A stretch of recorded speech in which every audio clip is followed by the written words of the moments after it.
чака, да и дойдат няколко стотака, да играе, да не ляга. Dance motherfucker, dance motherfucker.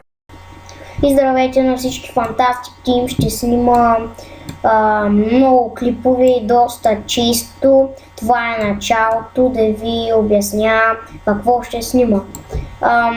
Доста чисто ще снима, например, как се работи с Photoshop, с Camtasia, с Bandicam, с програми, как се работи. После може да се снима на игри. От игрите може да снимаме на живо с Manicam. Може нещо смешно, нещо на живо, нали?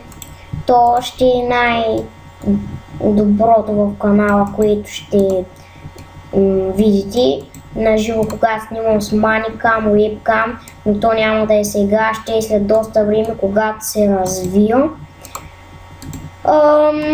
Общо взето това беше от мен.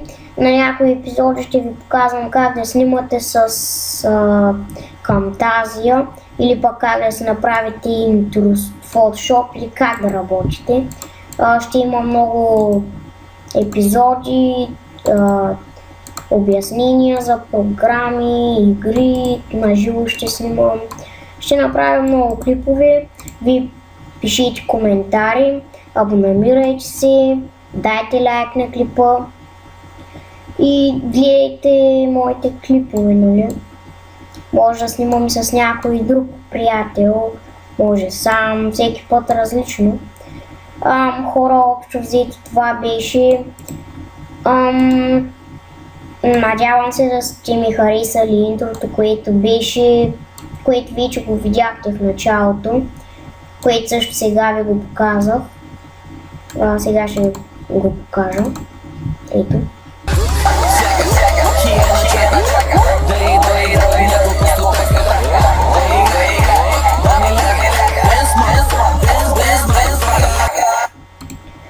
Интрото изглежда тъмно, но когато се качи в YouTube, от Bandicam изглежда тъмно, нали? Но когато го качиш в YouTube и самия YouTube дава светлина. Видяхте ми интрото, но сега ще ми видите и интрото, което когато спра клипа, то излиза. И всъщност аз няма да ви го показвам, но ето го интро. Общо взето това беше от мен. Бай!